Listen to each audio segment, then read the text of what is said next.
Bienvenue sur ce nouveau podcast. Aujourd'hui, je suis assez heureux puisqu'il y a énormément de belles choses qui se passent dans notre projet. En premier lieu, je tenais à remercier Yolanda qui nous a accompagnés depuis le départ et qui continue à nous soutenir de loin. Et aussi à remercier Tamara qui nous rejoint dans l'équipe d'animation et qu'on avait eu le plaisir de recevoir aussi à l'occasion d'un titre assez évocateur qui s'appelait Renaître dans le chaos. Bonjour Tamara. Comment Salut vas-tu? Rudy, mais je suis enchantée de te rejoindre. Donc tu vas venir co-animer avec moi toutes ces émissions, les prochaines interventions, et notamment celle d'aujourd'hui, qui est assez importante. Oui, Oui, on commence fort. on commence fort. Grand merci à toi aussi, puis il y a aussi à Thomas qui a rejoint l'équipe. Tout à fait. Il est en coulisses, mais il est avec nous. L'équipe s'agrandit, je suis plutôt heureux. Allez, sans transition, on passe tout de suite au vif du sujet, on se passe l'intro et on se reprend juste après. Faire face au monde qui nous entoure. Accepter la vie et ses embûches. Perdurer et aller de l'avant. Maintenir une présence. Tous ces principes deviennent pour le moins abstraits pour certaines âmes perdues au large et dépourvues d'encre. Pour Angelina Azzalina, il s'agirait ni plus ni moins d'un fléau associé à l'éveil, qu'une majorité d'âmes trouvent en réponse à un monde en pleine dérive.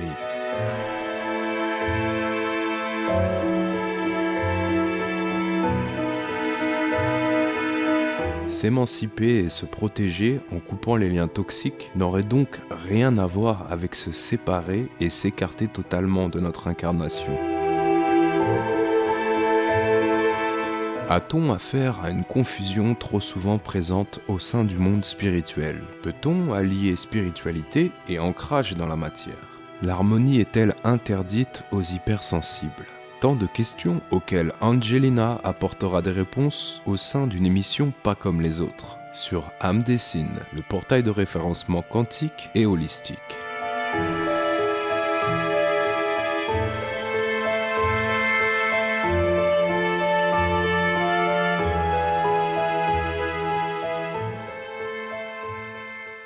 Angelina Azzalina Thérapie. Bonjour à toi et merci beaucoup pour ta présence. Comment vas-tu? Bonjour, ça va très bien et vous? Très bien, merci beaucoup. On est vraiment ravis de t'avoir. C'est si assez exceptionnel de pouvoir te voir. Tu as une chaîne YouTube sur laquelle tu apparais, mais sans apparaître visuellement, j'entends. C'est ça. Et sur laquelle tu traites énormément de sujets qui sont tous passionnants. Notamment un aujourd'hui qu'on va évoquer ensemble. Il s'agit du refus d'incarnation et des runners aussi, qui est un sujet intrinsèquement relié. Plus personnalité évitante, on va dire. Oui. Parce que si on rentre dans le terme runner, ça va forcément faire étiquette avec d'autres sujets. Bon, on aura l'occasion de revenir dessus en seconde partie. Donc toi, tu as travaillé plus de 10 ans au sein du monde de la tech et de l'informatique, ce qui, je dois l'avouer, m'a plutôt intrigué. Et aussi ressources humaines. J'ai les deux en fait. J'ai passé autant de temps dans les ressources humaines, j'ai travaillé à peu près partout, quoi. Donc dans la tech, très longtemps. Après, je suis passée par des centres hospitaliers, enfin vraiment la totale.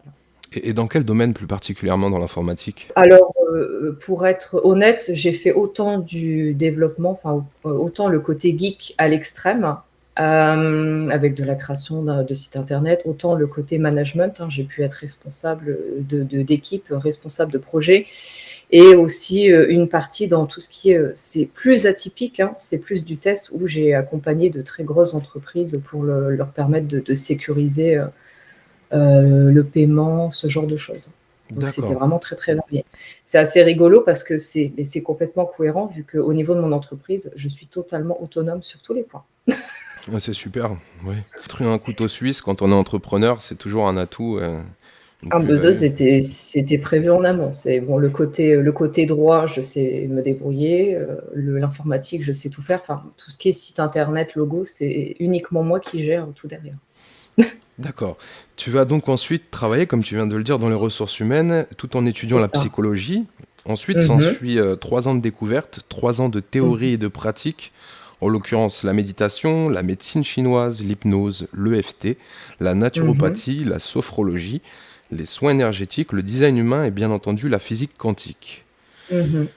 Finalement, ce qui t'intéresse principalement à ce jour, ce sont les neurosciences, de ce que j'ai pu en voir sur ta page internet, l'étude des traumas, du fonctionnement cérébral et de la neuroplasticité. Alors ce qui est vraiment passionnant, c'est de voir que tu accumules différentes capacités, plus qu'un flirt. On parle ici de véritable affinité pour trois univers totalement distincts et totalement différents, qui sont la science, la technologie et la spiritualité. Donc première question perso, Angelina, est-ce que ton cœur balance plus d'un côté que de l'autre à ce jour? Non, parce que, à mon sens, tout va ensemble. C'est ça que j'aime bien, en fait. C'est pour ça, d'ailleurs, que le soin principal que je fais s'appelle le soin Trinité.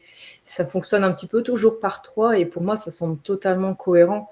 Je suis pas du genre à être totalement dans la matière, ni du genre à être totalement dans le côté neurosciences, etc. Tout est imbriqué, en fait. Et c'est ça, justement, qui manque.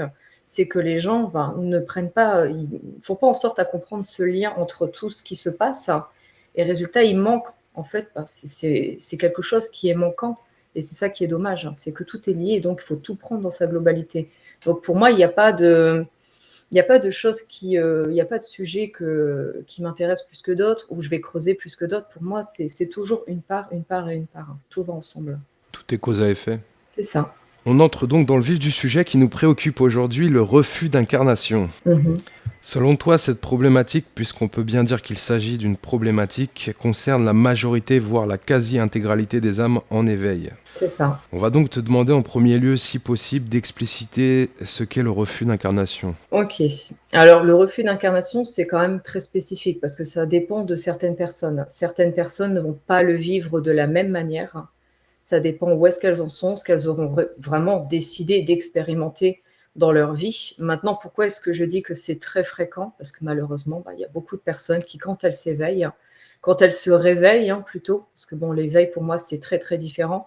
Quand elles commencent à s'éveiller, il y a des personnes qui se retrouvent face un petit peu à un énorme brouillard qu'elles ne savent pas dissiper. Elles n'arrivent pas à avancer dans leur vie, elles ne savent pas ce qu'elles font ici, elles se disent ce monde il est totalement incohérent. Elles ne savent vraiment, vraiment pas par quoi commencer et on se retrouve face à des personnes qui pour moi sont totalement inertes dans la matière. C'est-à-dire qu'elles ne savent pas si elles doivent partir dans une thérapie, si elles ont un problème, parce que souvent c'est ça, c'est des personnes qui pensent véritablement qu'elles ont un problème de base, qu'elles sont, comment je pourrais vous dire, insuffisantes, qu'elles ont même un trouble psychologique, neurologique, et énormément sont passées par des cases de troubles du comportement, enfin de diagnostic de troubles du comportement. Et c'est vraiment quelque chose qui est récurrent en fait. Les gens viennent vers moi en me disant j'ai un problème, je n'arrive pas à faire dans la matière, je suis dysfonctionnel, je n'ai rien à faire ici.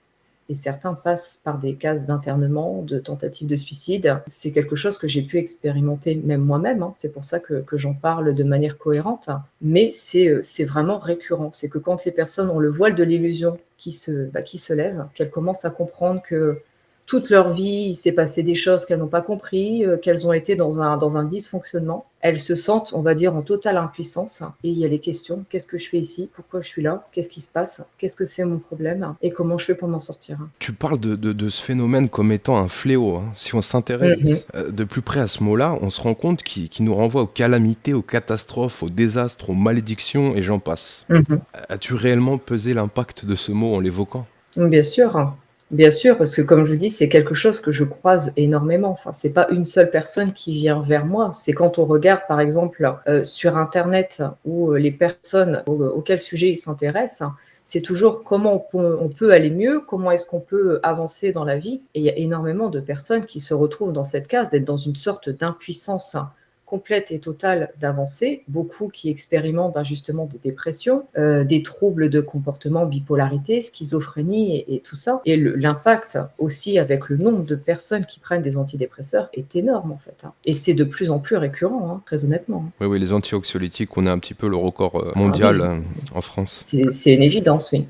Tu évoques dans ta vidéo un certain cheminement très parlant aussi pour ma part, car tu évoques le mot résistance. Je pense avoir eu cette posture dans le passé, à travers de nombreux projets notamment, donc je les évoquerai pas, c'est pas le sujet, mais je me suis donc retrouvé dans l'opposition, dans l'éviction et aussi dans le refus quelque part. Aujourd'hui, j'ai bel et bien transmuté cet état d'esprit, mais je comprends néanmoins les âmes dites réfractaires face à un système, à une société en pleine déliquescence. L'incohérence, la violence et la médiocrité sont devenues en quelque sorte la règle. Est-ce que refuser de se fondre dans une telle masse revient également à refuser de s'incarner ? Bien sûr. Il y a beaucoup de personnes justement qui préfèrent être totalement totalement inexistante et faire en sorte à disparaître au maximum pour justement ne pas se fondre dans la masse, de se dire bon ici c'est dysfonctionnel, moi je ne veux pas appartenir à ce monde, je ne veux pas, on va dire, me mêler à tout ça, avoir une certaine existence dans quelque chose de totalement dysfonctionnel. Et certaines personnes ont des réactions, c'est pour ça quand je parle de personnalité évitante également, il y a des personnes qui ont conscience qu'elles sont en évitement complet et total de ce qui se passe. Elles se disent je suis mieux dans mon coin, venez pas me chercher, c'est très bien comme ça, je vais rester là. Et mes problèmes, c'est que derrière, on n'est pas ici pour rien, on est ici pour avancer. Du moins, c'est ce que je souhaite au maximum de personnes. Donc, il y a la matière, entre guillemets, qui vient un petit peu appuyer sur ces personnes parce que c'est quand même dommage de rester dans une inertie totale face à ce qui se passe. Ça revient pas à cautionner pour autant le système. Ah non, bien sûr que non, bien au contraire. Et le but des personnes qui commencent à comprendre ce qui se passe, qui se disent que ce n'est plus possible, qu'on ne peut plus avancer comme ça, c'est pour ça que je fais un petit peu des vidéos qui sont des coups de pied aux fesses, pour être poli. Parce qu'il y a une autre vision, et cette vision, on doit la mettre en avant. C'est un petit peu, je ne vais pas vous mettre une pancarte révolution ou quelque chose comme ça, mais c'est un petit peu ce que je cherche, que les personnes comprennent et qu'elles mettent un énorme coup de pied dans le derrière aussi à ce qui se passe sur cette planète. Pourtant, ça serait d'actualité avec les mouvements de grève qu'il y a en ce moment. Oui, là, j'y suis pour rien. Angelina, est-ce qu'il y aurait une possibilité de préparer cet éveil? Parce que c'est hyper intéressant ce que tu dis, ce voile d'illusion qui tombe. Tellement de personnes dans un inconfort et finalement presque dans une petite mort ou dans une inertie à préférer s'éteindre plutôt que d'avancer dans cet éveil. Comment est-ce qu'on peut les aider? Comment est-ce qu'on peut les accompagner ou y préparer? Est-ce que c'est pas finalement induit dans la phase de l'éveil, cette espèce de choc et de trauma de passer la porte? Alors, je pense que le côté réveil, lever du voile de l'illusion, pour moi, ça ne peut pas se faire dans la douceur. Déjà, ça, c'est une évidence. Certains parlent justement de béatitude, de personnes où ça se lève et c'est parfait, elles vont être en méditation H24, etc. Pour moi, c'est totalement incohérent parce que quand on prend conscience de où nous sommes, de comment ça se passe, on ne peut pas être dans une béatitude tout de suite. On prend conscience de nos dysfonctionnements, on prend conscience des personnes qui nous entourent et de ce qui s'est passé. On a, on va dire, cette véritable vision cohérente de notre passé, de nos traumatismes, de ce qu'on a pu vivre, et aussi de comment ça se passe dans notre vie. Par exemple, on n'est pas heureux dans notre travail, on remarque qu'on est en couple avec une personne et qu'il n'y a aucune affinité, ou alors que c'est plus cohérent. Il y a ce genre de choses. Donc c'est pour ça quand les gens me disent ça fait mal, oui. Pour moi, c'est une évidence parce qu'ils sont face à la réalité. Alors qu'avant, ils étaient vraiment dans une illusion, dans un complet brouillard vis-à-vis de ce qui se passait réellement. Donc, est-ce qu'on peut préparer ça? À mon sens, pas véritablement. Je pense pas, en fait. Parce que déjà, ça se lève quand ça doit se lever au niveau de ce voile. Et en plus de ça, ça ne se lève pas d'un coup. Parce que malheureusement, et heureusement d'ailleurs que ça ne se lève pas d'un coup, sinon les personnes finiraient totalement en état psychotique, en hôpital psy. Il y aurait vraiment quelque chose qui claquerait, ça serait beaucoup trop violent, les personnes ne pourraient pas s'en sortir. Pour moi, c'est quelque chose qui se fait comme ça, quand c'est décidé, quand la personne est prête, quand elle peut avancer vis-à-vis de ce qu'elle a à vivre, parce que oui, c'est compliqué, ça je l'entends. D'où l'intérêt vraiment de se faire aider, et c'est ce que beaucoup de personnes ne font pas. Elles restent un petit peu là-dedans où elles espèrent que tout ira mieux le lendemain, alors que non, il y a une véritable action. C'est comme si demain vous vous blessez, vous vous entaillez le bras à un point où vous avez besoin de point de suture. Si vous n'allez pas voir quelqu'un pour vous suturer le bras, ça va se fermer tout seul, mais dans combien de temps? Au bout de, voilà, comment ça va se passer? Les gens doivent comprendre qu'ils ne sont pas seuls à vivre cette expérience et que, évidemment, il y a des personnes qui sont là pour les aider. Donc non, pour moi, on ne peut pas préparer ça. Déjà, ça se présente quand ça doit se présenter chez la personne, au fur et à mesure. La seule chose qu'on peut souhaiter, c'est que la personne puisse tomber sur des gens, etc., qui vont la guider au fur et à mesure et qui vont lui permettre de trouver enfin son équilibre et un mieux-être. On l'évoquera peut-être plus tard, mais il y a la question du diagnostic aussi. C'est-à-dire qu'une fois que ce cap a été passé, je suis seule avec moi-même. Il y a tout ça qui me remue. Je peux aller vers de la médecine traditionnelle et puis finalement partir dans des parcours peut-être psy avec de la chimie ou avec des accompagnements qui ne sont pas forcément adaptés parce que le diagnostic n'est pas le bon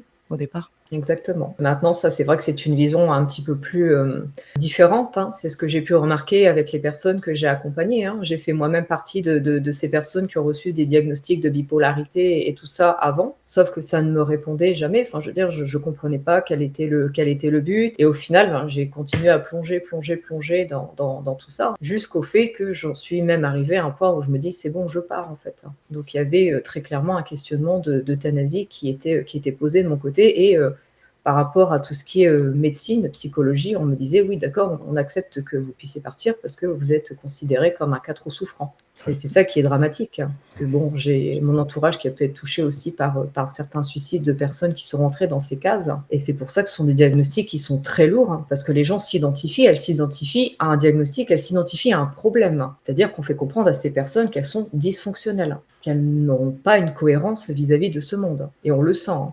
Pour l'avoir vécu moi-même, je peux vous dire que les termes qu'on pose sur les bipolaires, les schizophrènes, et cetera, sont très lourds et on nous fait comprendre que nous sommes vraiment des indésirables dans cette vie. Mais la médecine allopathique, la psychologie, la psychiatrie, c'est Mmh. peut-être le cœur du problème aussi. Aujourd'hui, on met en exergue le refus d'incarnation, donc lié à une certaine spiritualité. Néanmoins, cette spiritualité, faut pas mettre une croix dessus non plus, sachant que le système actuel, il est totalement biaisé et il nous renvoie vers des cases chimiques. La plupart du temps, comme tu Mmh. disais, avec des médicaments, des traitements Bien médicaux sûr. assez lourds. Pour certains cas, on peut finir interné ou tout simplement dans des situations peu confortables. Tu parlais aussi également de perdition en parlant de la méditation. Tu faisais un lien direct avec ce que tu appelais entre guillemets des addictions, même s'il y a une nuance par rapport à ce mot-là. En parlant tout simplement de jouer de la musique, en se connectant à une activité sportive, à une activité très prenante au quotidien, qui pourrait être une sorte d'échappatoire. C'est ça. Est-ce que ça reste pas tout de même important de se reconnecter à soi-même à travers tous ces outils, tous ces instruments? Ça dépend comment justement c'est réalisé, hein. C'est ce que je dis, ça dépend aussi des personnes. Quand j'accompagne des personnes qui ont vraiment, un côté plus yin que yang, hein, c'est-à-dire des personnes qui sont plus, un petit peu dans le côté rêveur, le côté, je m'évade, je pense, je suis pas du tout, ici dans la matière et je peux m'envoler, on va dire assez très loin dans d'autres sphères. Ces personnes-là, quand vous les mettez en méditation, beh, c'est une fuite. Elles vont rester dans une autre sphère, hein, c'est vraiment le cas de le dire, où quand on va leur demander de faire des choses dans la matière, elles ne le feront pas. Et pour elles, certes, elles peuvent y trouver un réconfort, mais c'est un réconfort qui ne va pas leur permettre d'aller de l'avant. Parce que ça va les piéger dans quelque chose qui va justement les empêcher de s'incarner. C'est exactement comme le sport. Il y a des personnes qui vont pratiquer le sport de manière intensive, ça va être une véritable drogue, une addiction. Ça va être quelque chose qui va faire que la personne, elle ne va peut-être plus agir dans la matière comme elle devrait. Elle va faire passer, par exemple, le sport au-delà de certaines responsabilités qu'elle doit avoir. Parce que être ici, être incarné, bah, c'est avoir des responsabilités. On est dans un monde où il y a des choses quand même à mettre en place. Travailler, se sécuriser pour avoir de l'argent, ce genre de choses. On n'est pas dans un monde de bisounours où tout nous vient comme ça sans qu'on fasse quelque chose. Donc résultat, oui, j'ai pu l'expérimenter moi-même, hein. Quand je jouais de la musique, bah, je n'étais plus en présence. Je n'étais plus là du tout et puis, ben, les heures passaient, je voyais pas du tout que je ne faisais pas ce que j'avais à faire. Donc certes, je travaillais parce que, bah, c'est comme tout le monde, il faut bien travailler, il faut bien payer son loyer. Il y a des obligations, mais au-delà de ça, dès que je partais dans la musique, je pouvais jouer 7 à 8 heures facile, sans me rendre compte, sans manger, sans boire et me dire: «Bon, ben, voilà, qu'est-ce qui s'est passé, quoi?» Une perte d'ancrage. Mais totalement, oui. Et il y a vraiment certaines personnes qui sont plus dans le côté yin que yang, n'ont pas d'ancrage de base et toutes ces pratiques de méditation, le fait de prendre certains médicaments ou certains prennent même des drogues, hein, de toute manière, hein, ça c'est une évidence. Certaines actions que vous pouvez faire ne vont pas du tout vous ancrer, mais bien là, c'est bien l'inverse, ça va vous désincarner plutôt que de vous incarner. Alors qu'on pourrait dire: «Ben non, vous êtes en train de faire de la musique, tu es en train de méditer, c'est très bien pour le mental», sauf que la personne n'est plus là dans la matière. Côté yin et yang, est-ce que tu peux nous en Mmh. parler un peu plus? Pour moi, c'est assez simpliste. J'ai entendu énormément de définitions par rapport à ces deux Mmh termes. mh. Est-ce que Mmh. ça renvoie à un côté féminin, à un côté masculin? Alors, je vois plus, pas forcément dans le côté masculin-féminin, bon, même si voilà, on peut dire que le yin, c'est plus le féminin, le yang, c'est plus le masculin. C'est plus dans la façon d'agir et la façon d'être. Les réactions ne sont pas les mêmes, c'est-à-dire que quand une personne est plutôt yin en étant enfant, c'est des personnes qui ont quand même plus tendance à être dans le côté passif, un petit peu dans la lune. C'est clairement le cas de le dire. Donc, c'est souvent des personnes qui ont un gros manque d'ancrage, elles ont vraiment du mal à agir dans la matière. Elles ne sont pas en phase véritablement ici avec le côté terrestre. Donc, ce qui se passe, c'est qu'elles ne comprennent pas cette matière, elles n'ont pas la même vision des choses. Pour elles, c'est totalement incohérent. On va leur demander certaines activités, certaines choses, ça ne sera pas du tout explicite pour elles, parce qu'elles sont vraiment sur un autre plan, dans une autre... dans ces limites, on peut se dire la personne est totalement déconnectée et il y a quelque chose qui ne va pas. Donc ça se remarque souvent, c'est les personnes qui ont plus un côté artiste, qui sont, on va dire, assez dans le côté je suis libre, je ne pense pas comme les autres, qui ne sont pas du tout en cohérence avec cette matière. Je ne vais pas vous dire que c'est un côté je ne suis pas d'accord avec ce qui se passe, mais ils ont une vision quand même très souffrante de ce monde, parce que c'est vraiment pas quelque chose qui leur correspond. Et ils sont quand même une grosse partie de ces personnes, et on les rentre dans des caractéristiques bipolaires, borderline, où on peut leur dire qu'ils sont dépressifs, qu'ils sont hypersensibles, même si je n'aime pas ce terme, parce que c'est autant d'étiquettes et d'étiquettes qu'on accole aux personnes. Des zèbres Sans aussi, notamment. comprendre, bien sûr, Oui, énormément de souvent, termes. HPE, HPI, tout y passe chez ces personnes. Alors que les personnes qui sont yang sont plus des personnes de matière, c'est-à-dire qu'elles ont plus l'habitude avec l'ancrage, elles ont plus l'habitude d'acter les choses. Elles font, elles agissent, elles peuvent voyager, elles sont bien dans leur travail, elles sont en lien avec les personnes, elles sont ici dans le concret et elles peuvent accepter à minima ce qui se passe ici, parce qu'elles se sentent quand même à leur place. Elles sont aussi devant les matchs de football et devant Hanouna la plupart du temps. Bon, il y a la contrepartie, mais elles ne sont pas impactées par ce problème de refus d'incarnation. Ça peut arriver chez certaines personnes, parce que quand je parle par exemple de personnalité évitante, ça ne veut pas dire que la personne est forcément à polarité de base yin. Ça, c'est hyper important de le savoir, parce que les gens font justement cet amalgame en se disant, si on est en refus d'incarnation, c'est donc qu'on est plutôt yin que yang. Évidemment, toujours le but, c'est de s'équilibrer dans les deux polarités, vu qu'on possède les deux. Une personne qui est yin, on va lui demander d'aller dans la matière, on va lui demander de s'ancrer, on va lui demander de vivre, on va lui demander d'être ici en présence, en fait, ce qu'elle ne fait pas de base. Sauf que les personnes qui, d'origine, peuvent être un peu plus yang, donc des enfants qui sont avenants, qui s'éclatent, qui aiment bien avoir des amis, qui adorent avoir des activités, peuvent se retrouver avec des parents ou un schéma parental tellement strict, tellement traumatisant pour eux, qu'ils vont se désincarner, ils vont comprendre qu'il y a quelque chose en eux qui n'est pas cohérent, et résultat, le refus d'incarnation, la personnalité évitante concerne aussi bien les yin que les yang. C'est un schéma, on va dire, c'est une protection, une réaction. Tout le monde peut, on va dire, se décider de se désincarner, qu'on soit yin ou qu'on soit yang. On peut dire ici c'est souffrant, moi ça va pas, au revoir, je disparais. La question récurrente sur notre média qui colle encore parfaitement au sujet, que penses-tu du mouvement de pensée visant à nous faire croire qu'il s'agit d'une terre-prison et non d'une terre-école ? Que dirais-tu à ceux qui entrevoient l'incarnation, tout simplement comme étant une incarcération ? Oui, ça fait partie des choses que je peux beaucoup entendre. Après, bon, quand on est, on va dire, en souffrance, c'est normal de penser qu'ici nous sommes en prison, qu'il y a des choses qui sont pas cohérentes. Maintenant, c'est comme je dis, c'est au fur et à mesure qu'on prend conscience de certaines choses, parce que quand la personne est encore en souffrance, quand elle est encore avec son voile qui se lève peut-être au fur et à mesure, c'est totalement logique qu'on puisse avoir des moments où on se dit ici c'est pas cohérent, on est ici uniquement pour souffrir.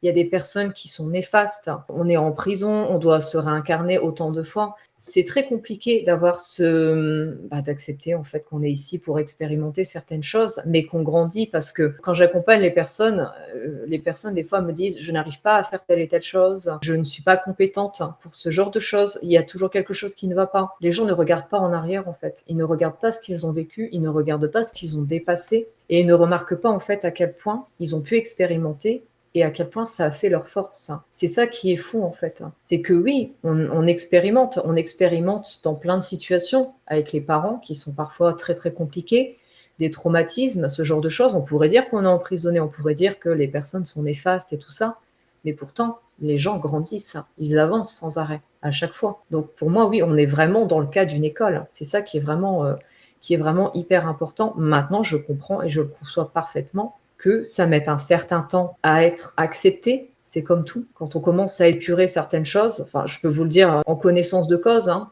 j'ai pu être la championne il y a quelques années de dire cette vie, c'est, excusez-moi le terme, mais c'est de la merde. Hein. De dire les personnes sont monstrueux. Tout ce qui a pu m'arriver, j'ai pu me dire que c'était la pire des catastrophes, vraiment la pire des merdes, vraiment, en me disant qu'est-ce que j'ai fait pour mériter ça, que ce soit des parents dysfonctionnels, des drames que j'ai pu vivre, en me disant quand est-ce que vous allez me lâcher, c'est épouvantable, hein. Je suis pas venue ici pour ça. Et maintenant, en étant vraiment médium, en ayant conscience de ce qui se passe, et tout ce que j'ai vécu, même le pire, je remarque clairement que c'était un cadeau. Sans ça, je ne serais pas qui je suis. Mais c'est un cheminement qu'on fait au fur et à mesure.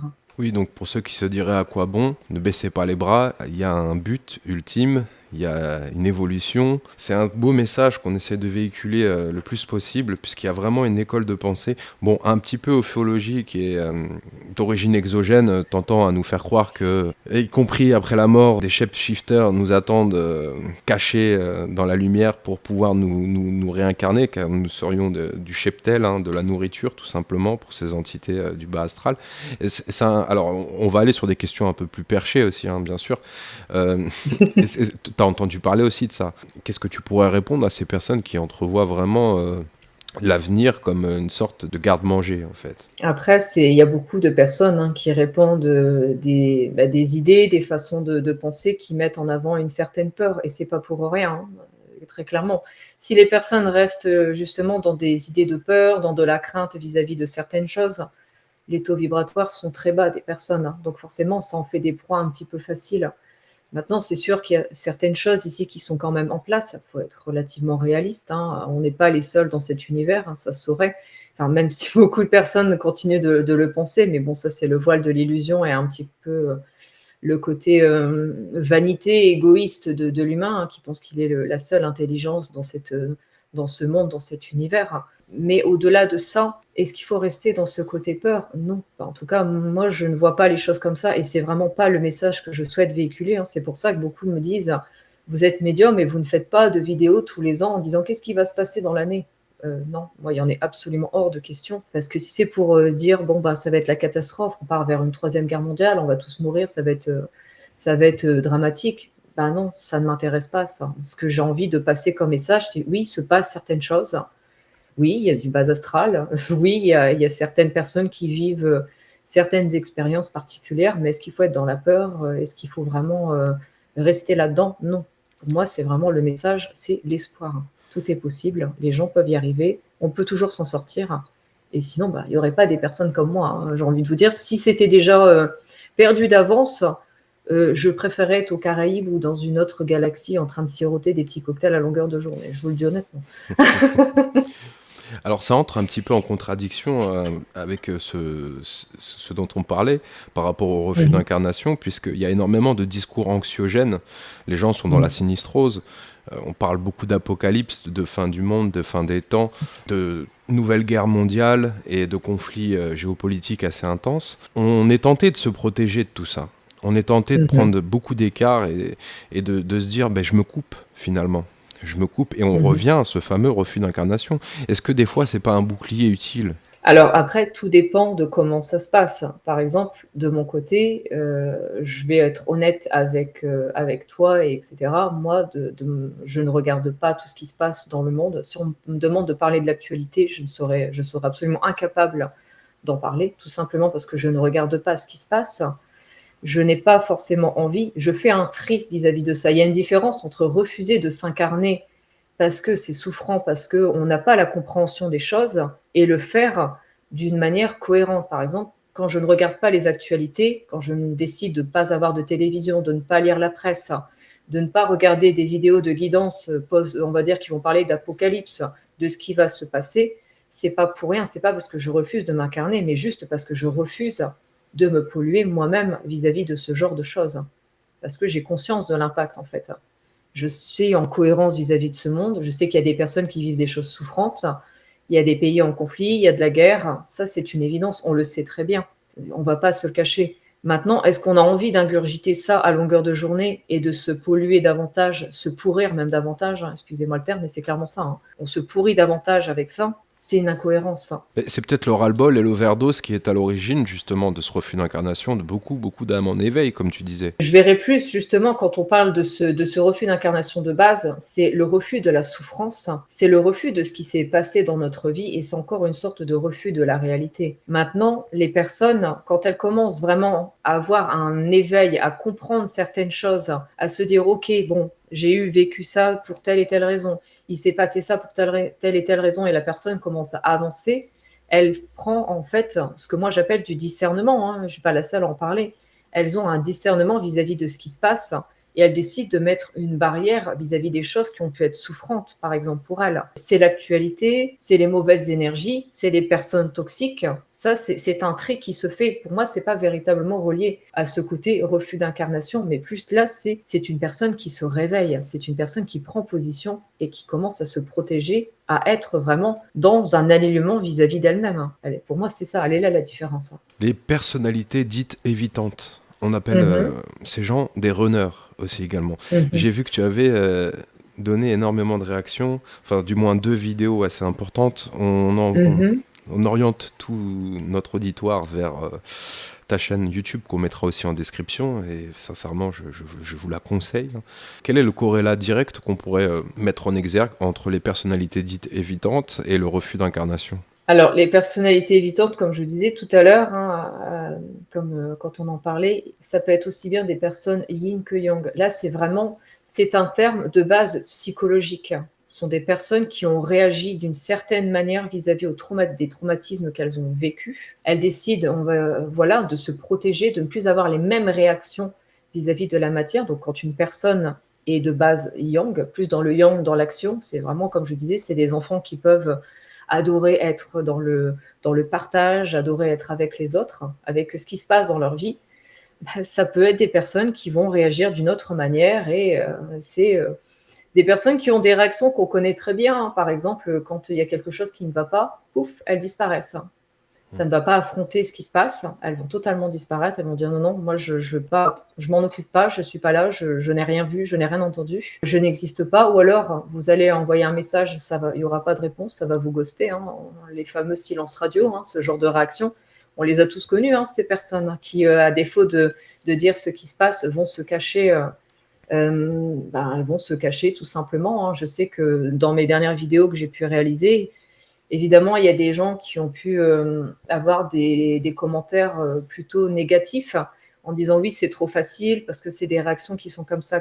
Ben oui, mais les gens réagissent comme ils le peuvent avec ce qu'ils ont vécu, avec leur propre traumatisme. C'est ça qui est important. Mais malheureusement, et j'ai employé le terme un peu runner, pas pour rien. Hein. Je l'ai employé, je sais plus, quel est le terme qu'on emploie. Hein, c'est quoi? Ce sont les titres putaclic, hein, je crois qu'on dit, quand vraiment ça attire les personnes. Et là, c'était vraiment fait exprès, parce que dans ce contexte actuel de spiritualité, on parle beaucoup de liens d'âme, on va pas le cacher, hein, et on pose des étiquettes sur les personnes runners, soi-disant dans un soi-disant lien d'âme, voilà, où j'ai pas forcément envie de m'étayer là-dessus, parce que pour moi, ça semble très New Age et pas très cohérent, parce que à partir du moment où une personne pose un silence radio, on va lui dire qu'elle est évitante, on va lui dire qu'elle est runner.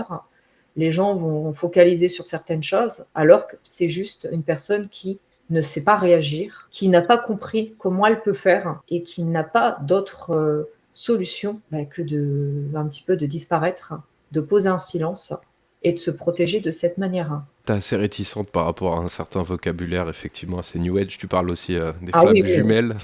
Oui, voilà. Ouais. Je renvoie les gens vers Cyril de l'Arche du Savoir qui parle des relations d'âme. Hein. Tamara, tu le sais aussi, entre autres, et qui a rencontré cette problématique aussi. On cherche souvent à mettre des définitions. Notre ego cherche à catégoriser, à classifier chaque fois chaque type de personnalité, alors qu'on est tous dans une certaine complémentarité. Justement, ces runners, donc on en parlait tout à l'heure, j'aimerais bien revenir là-dessus, sont liés à ce qu'on pourrait appeler des gens hypersensibles, à des THPI, THPE, à des zèbres, donc à des âmes décalées, quelque part peut-être trop réceptifs par rapport à la formation. C'est ça. C'est toujours ce genre de personnes. De toute façon, le 3/4 du temps, les diagnostics sont posés, hein, zèbre, HPE, HPI, tout est mis dessus parce que, vraiment, ce sont des personnes qui sont plus dans une sensibilité, qui ont beaucoup, beaucoup de mal à comprendre ce qui se passe. C'est des personnes, je vais pas dire qu'il y a beaucoup trop de sensibilité, il y a beaucoup trop justement de conscience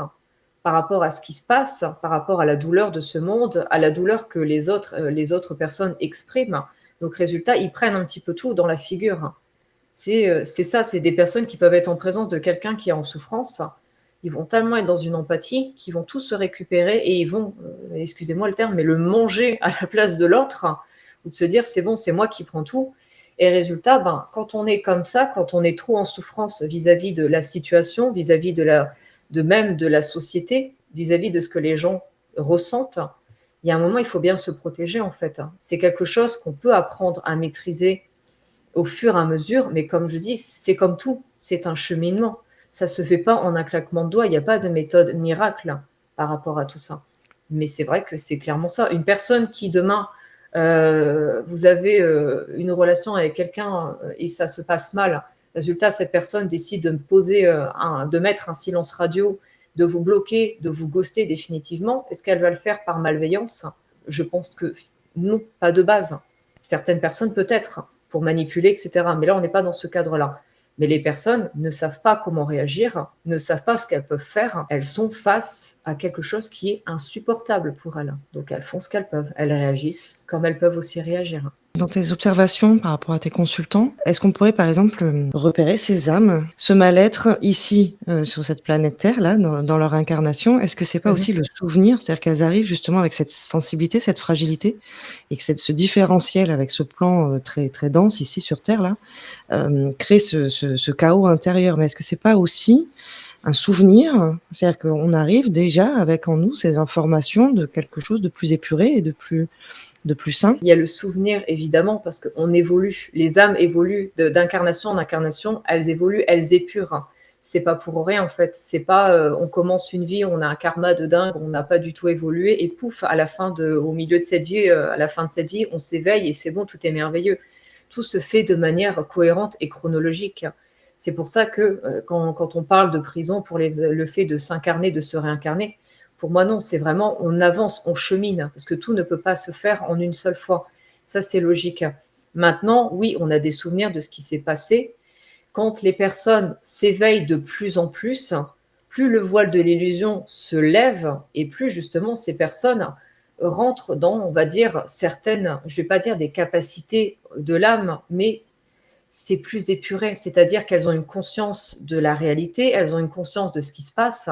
Les âmes ont quand même certaines choses, certaines capacités. Par exemple, le voyage astral, c'est pas propre à une seule personne, c'est tout le monde peut le faire.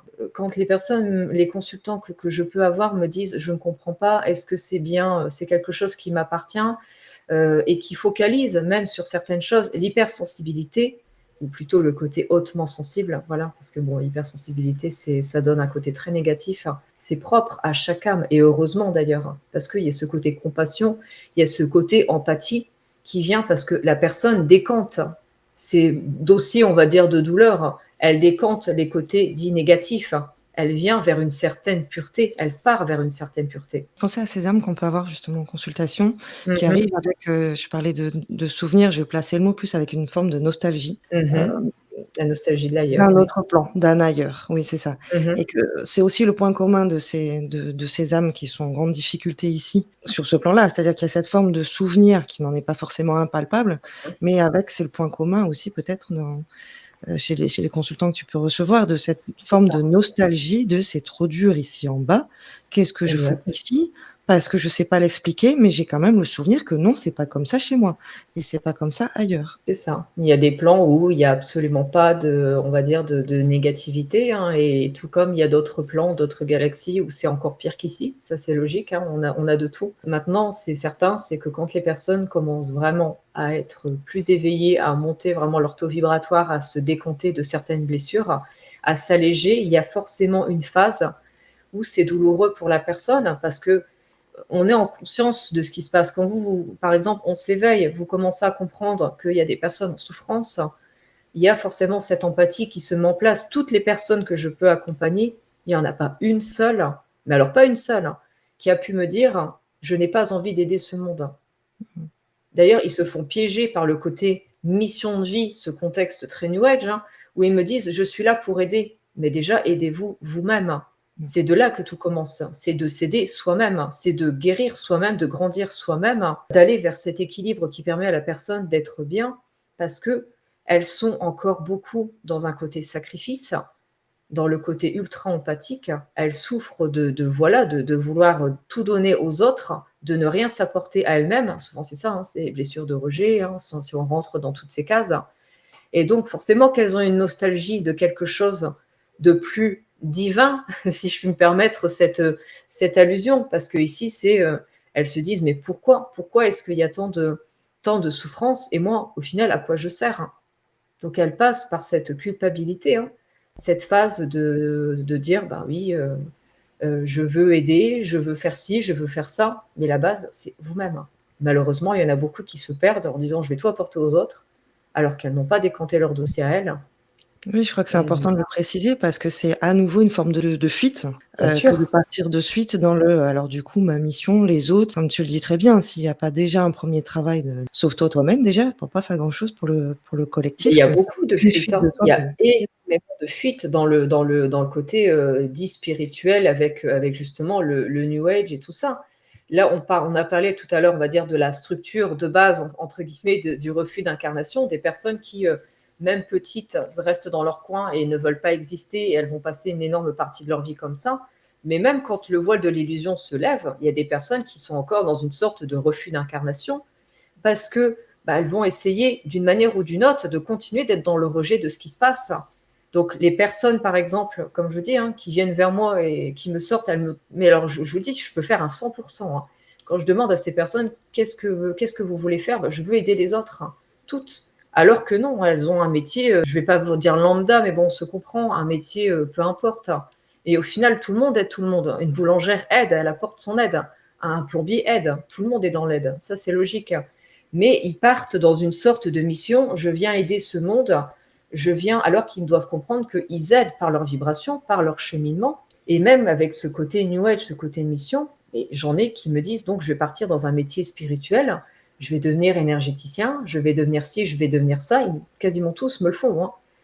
Et moi, je leur dis, mais je fais pourquoi? Ah, parce que j'aime bien être libre, parce que j'aime ci, parce que j'aime ça. Et en fait, c'est du refus encore de la matière. C'est ça. Parce que ces personnes pensent que quand on travaille dans la médiumnité, quand on est thérapeute, quand on est dans le l'EFT, etc., c'est comme si on était désincarné, c'est comme si on avait une autre vie, qu'on n'avait plus d'emploi du temps. Et c'est pour ça que j'accompagne des personnes qui mettent toutes leurs économies dans la création peut-être d'un cabinet et qui se cassent carrément la figure et qui perdent tout.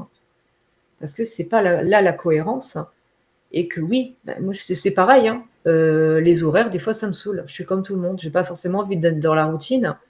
Et ça change pas qu'en étant chef d'entreprise, il y a des choses à faire. Du coup, ça va être totalement contre-productif, cette belle âme qui vient pour aider, pour accompagner, pour sauver, je mets des petits guillemets là, l'humanité, va mettre en péril peut-être un équilibre, être dans la fuite d'elle-même sous prétexte d'un beau projet, mais du coup vibrer très bas, vibrer peur, vibrer insécurité, Oui. perte de confiance en soi, alors qu'en restant peut-être dans son activité très terre-terre, très matière, elle va pouvoir commencer à s'épanouir et à travailler sur elle et à vibrer du coup très beau, très haut, très fort et beaucoup plus contribuer à son plan d'incarnation.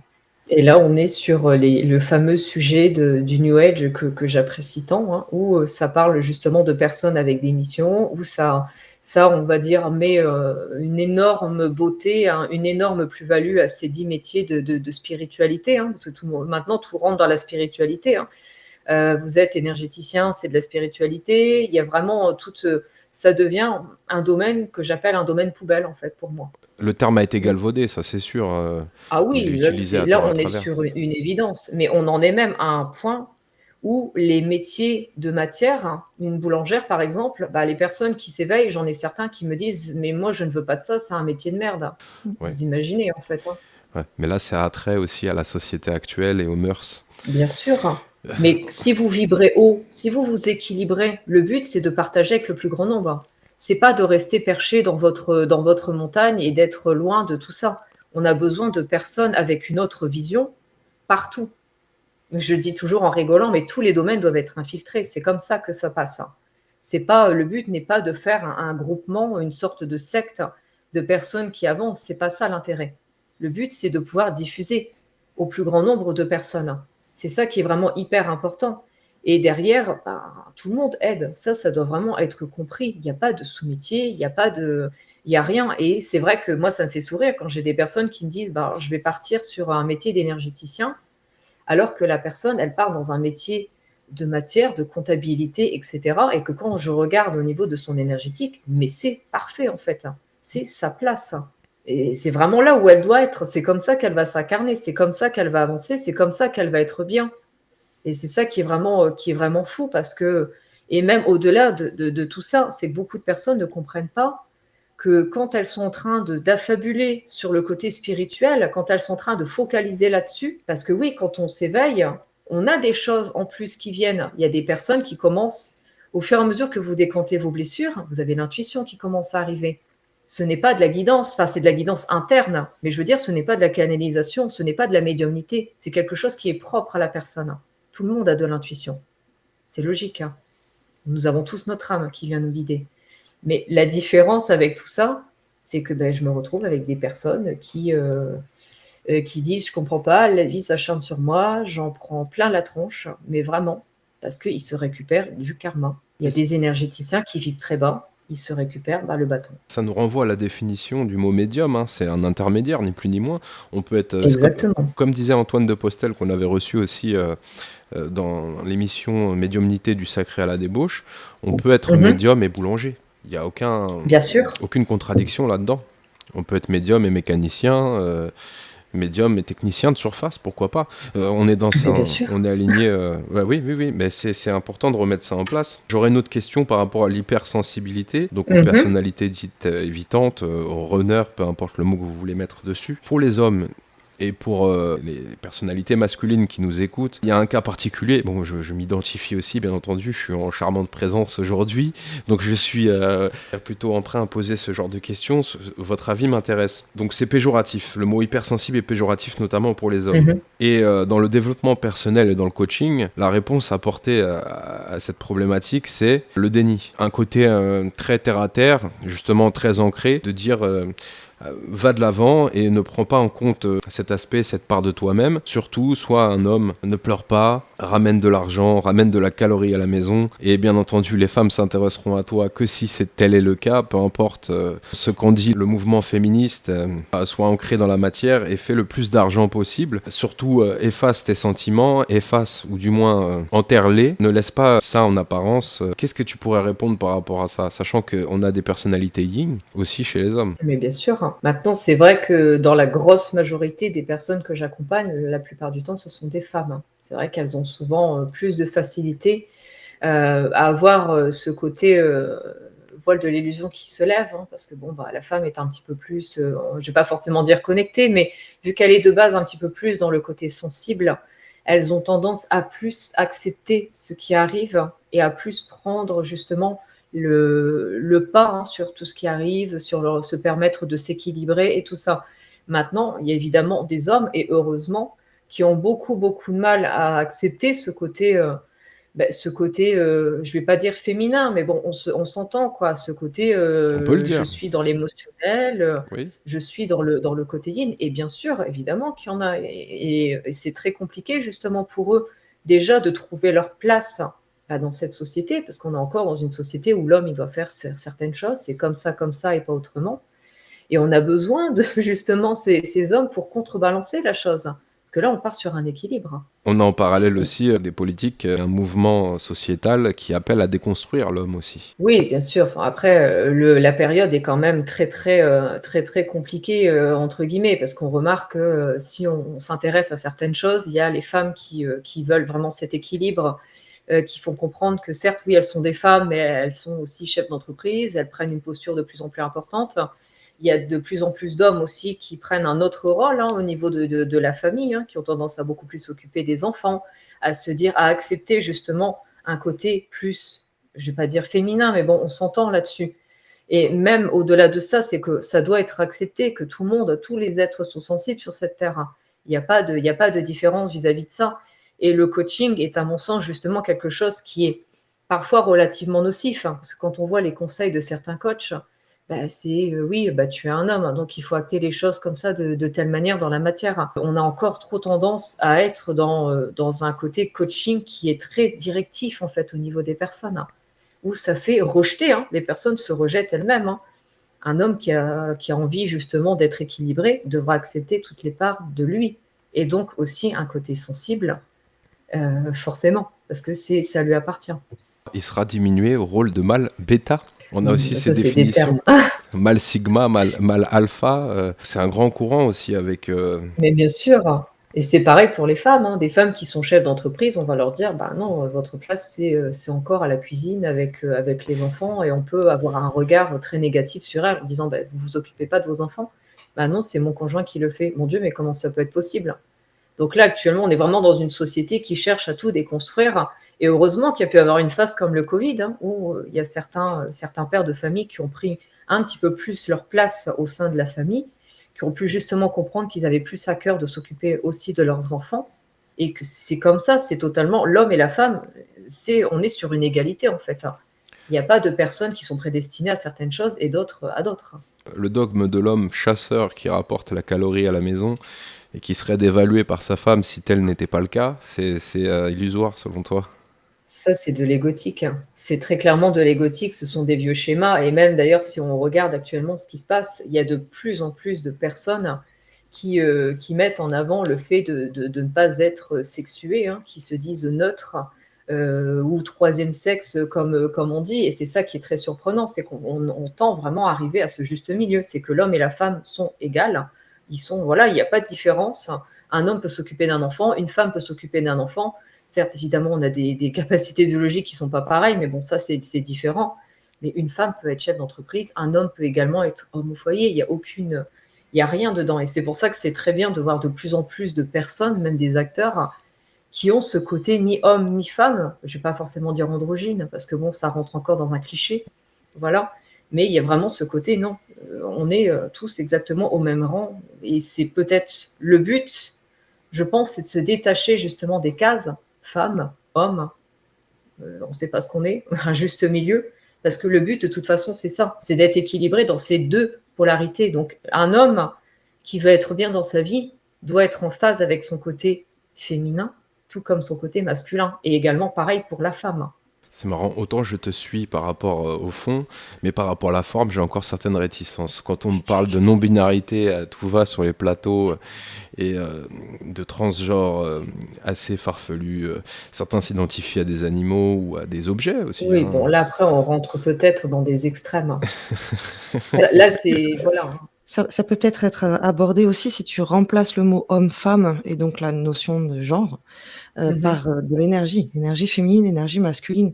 Tu Bien donnais sûr. tout à l'heure, Rudy, l'exemple de l'homme dans son genre doit partir chasser, sinon il se fait massacrer par sa femme en rentrant. Bon, si tu remplaces cette appellation genrée par l'énergie du masculin qui est présente en chacun de nous, homme ou femme, l'énergie du masculin est celle qui descend dans la matière, donc oui, qui va sortir de la grotte pour les chasser.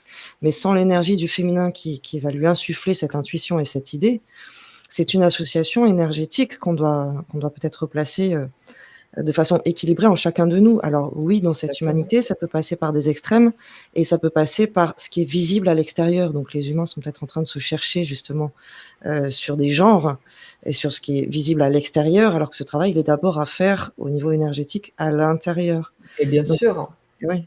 des personnes que j'ai pu accompagner qui sont, par exemple, homosexuelles, où il y a un rejet vraiment de l'énergie masculine ou féminine selon les profils, et c'est là qu'on remarque qu'il y a un déséquilibre. Ça se remarque dans plein de domaines de la vie, et même au niveau des femmes. Les femmes qui sont, on va dire, dans un manque de matérialité, qui sont justement en manque d'énergie masculine, vont rester, on va dire, un petit peu en retrait, ne vont pas acter certaines choses dans la matière, et on le remarquera, par exemple.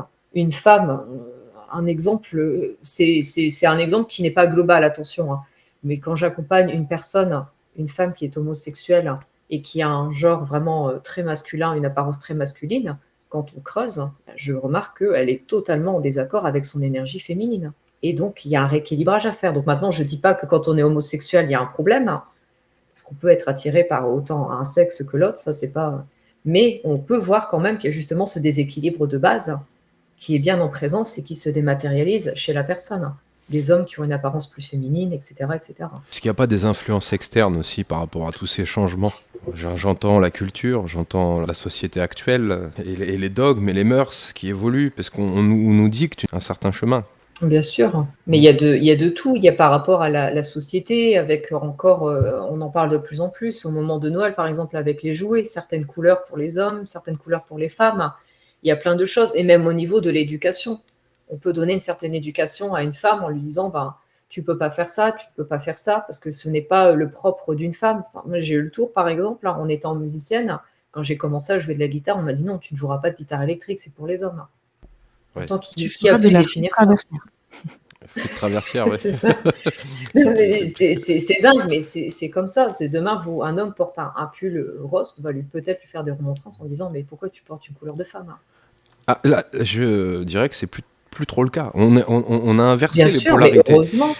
Alors, heureusement, oui et non. Bon, on a quand même l'essor des mouvements LGBTQXY et l'omniprésence de toute cette influence culturelle, cuir, trans.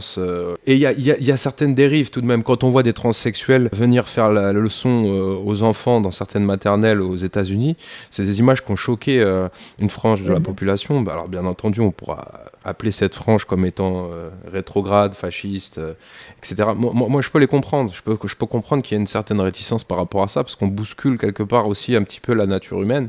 Il y a un juste milieu, et tu en parlais dans tes vidéos, tu parlais beaucoup du milieu, et ça me renvoie vers une autre question que j'avais en stock. La voie du milieu par rapport à Bouddha, est-ce que ça t'inspire? Est-ce que ça t'a inspiré par rapport à tes podcasts et par rapport à tes enseignements? Après, je vais pas forcément m'intéresser à certaines choses comme voilà tout ce qui est bouddhisme maintenant. Ça donne, c'est un autre contexte, hein. Moi, c'est vraiment le but, c'est de faire comprendre aux personnes que oui, forcément, le juste milieu, c'est ce qui permet à tout le monde d'être en harmonie avec soi. Forcément, on doit aussi bien être dans un côté énergie masculine que féminine pour être ici en présence, mais surtout, c'est pour être bien avec soi-même, parce qu'en nous, on a bien des énergies qui se dématérialisent d'une certaine manière, qui sont pas là pour rien, hein. Les énergies qu'on porte, elles sont là pour être activées, pour être utilisées et utilisées de la meilleure des manières possibles. Par exemple, des personnes qui, quand on rejoint le côté numérologique, hein, ont trop d'énergie 1 avec le côté autoritaire, ça peut donner des personnes beaucoup trop masculines, beaucoup trop dans je dirige, je donne les ordres, c'est comme ça, ne venez pas me parler parce que c'est moi qui décide, ou à l'inverse, ça peut donner une personne totalement effacée. Donc c'est toujours comme ça, c'est qu'on doit être en phase avec soi, trouver ce juste milieu pour être bien. Et là, bon, oui, ben, les cas que tu évoques par rapport à des transsexuels qui vont pouvoir aller en maternelle voir des enfants, là, on est vraiment sur de l'extrême. Il y a un moment, c'est sûr que il y a toujours des gens qui vont aller dans de la dérive. C'est comme tout, en fait. C'est comme dans tous les domaines. Il y aura toujours des gens qui vont être extrêmes. Ouais. Et là, forcément, même moi, ce genre de choses, je ne cautionne pas. Maintenant, tout le monde est libre. Si demain, une personne décide de se dire « je ne suis pas une femme, je ne suis pas un homme, je suis non-genrée » ou je ne sais pas quoi, si elle est en phase avec elle-même, si elle est équilibrée, si elle a géré son dossier, eh ben, c'est très bien pour elle, si elle est en phase comme ça. Maintenant, il y a toujours des personnes qui, oui, sont forcément, on a ce côté, quand on parle de transsexuels, on a quand même cette étiquette de personnes qui peuvent avoir un look très atypique, une façon d'agir totalement atypique. Mais il ne faut pas non plus confondre les personnes qui sont encore en cheminement, qui sont encore à la recherche d'elles-mêmes et qui peuvent être, je ne vais pas dire bancales, mais qui sont encore dans des souffrances, malheureusement. On peut pas, en fait, forcément les prendre pour exemple. Ça renvoie beaucoup à l'adolescence. C'est une des périodes de notre vie dans laquelle on cherche à s'identifier, plus Mais particulièrement. bien sûr. Et d'où l'infantilisation des personnalités dites évitantes, dont tu parles dans ta vidéo, des gens qu'on assimile comme étant des enfants. Je voulais aussi te poser une question donc par rapport aux jeux vidéo et à l'aspect virtuel de la société contemporaine. On se perd énormément là-dedans. On voit l'émergence de l'intelligence artificielle à travers de nombreux outils actuellement. Toi qui as travaillé dans le domaine de la tech, tu es très certainement au courant de toutes ces nouveautés. Comment appréhendes-tu cette fameuse situation? Penses-tu qu'on va s'écarter encore plus de notre ancrage originel? Alors, est-ce qu'on va s'écarter de plus en plus? Je ne pense pas. Je pense qu'on finira justement par comprendre qu'on doit revenir vraiment dans le côté matière. Et de toute façon, ça se casse un petit peu la figure à droite à gauche, hein, tout ce qui les réseaux sociaux ou les réseaux asociaux, hein, comme tu le dis très bien. Je crois que c'était ton terme de la dernière fois. Oui. Sont en train de se casser clairement la figure, hein. Quand je vois ce qui se passe au niveau de Twitter, de Facebook, etc., ça perd beaucoup, on va dire, en notoriété et ça tend à disparaître. Et j'ai envie de dire, de plus en plus, tant mieux, parce que oui, quand je travaillais dans l'informatique, on me demandait sans arrêt de programmer des IA, hein, donc intelligence artificielle, en disant que bah oui, ça remplace l'humain, que c'est parfait, parce qu'il n'y a pas les émotions, qu'il n'y a pas ci, qu'il n'y a pas ça, alors que beaucoup perdent entre guillemets énormément de temps pour donner des émotions aux machines. Donc ça, c'est vraiment le côté complètement incohérent, hein. C'est qu'on veut des IA qui vont répondre, qui vont être neutres, et pourtant on cherche à leur donner des expressions humaines et des ressentis humains. Donc là, il faudra quand même me faire comprendre pourquoi, mais c'est pas grave. On a tendance justement à vouloir les utiliser au maximum. Pour moi, est-ce que c'est quelque chose de positif? Ben non, clairement pas. Parce que nous sommes bien ici pour refaire quelque chose et nous n'avons pas forcément besoin de toutes ces utilisations de la machine. Et encore une fois, hein, ça fait désincarner des personnes. Hein, vont se dire, bah, moi, j'ai plus besoin de mon travail. Apparemment, vu que la machine peut le faire, elle le fait mieux que moi. Donc, ça donne justement moins envie aux personnes d'être ici en présence. Hein. Quand on vous dit, on va vous remplacer par une machine à l'usine et qui va mieux faire que vous et plus vite que vous, c'est un côté très, très négatif. Mais je pense que justement, les personnes doivent se soulever contre ça. Parce que la machine ne doit pas contrôler l'humain, et que oui, la machine a des capacités de calcul peut-être plus élevées, d'autres facultés, mais l'être humain en a d'autres, hein, de par sa sensibilité, de par les émotions qu'il ressent, et ça, une machine ne le remplacera jamais. Mais l'intelligence artificielle, c'est un oxymore. L'intelligence vient du cœur. Une machine n'aura jamais de cœur. Elle peut être très performante, accumuler énormément de données, mais elle ne tirer aucune leçon de ses erreurs, encore au jour d'aujourd'hui. Donc c'est assez compliqué. Néanmoins, tu parlais aussi de l'effacement et de la putréfaction des réseaux asociaux.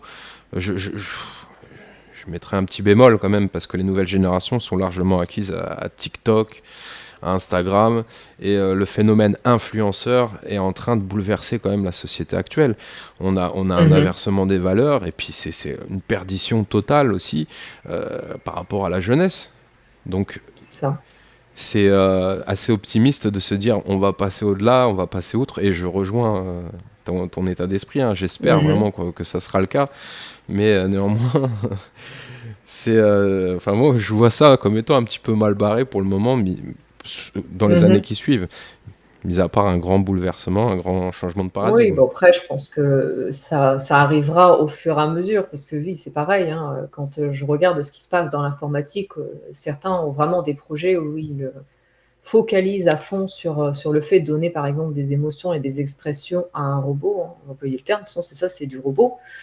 Il y a énormément de projets, ils se prennent que des claques, parce que ça fonctionne pas forcément. Un être humain ne sera la machine ne sera jamais un être humain, et heureusement. Maintenant, pour ce qui est des réseaux sociaux, les personnes commencent à comprendre certaines choses, comme avec le contexte du Covid, hein. Les personnes ont compris elles ont compris qu'elles étaient de plus en plus enfermées dans le travail, métro, boulot, dodo. Quand je vois les gens dehors, les gens en ont de plus en plus marre de ce qui se passe. Ils comprennent qu'ils sont enfermés, ils comprennent qu'ils n'arrivent pas à vivre.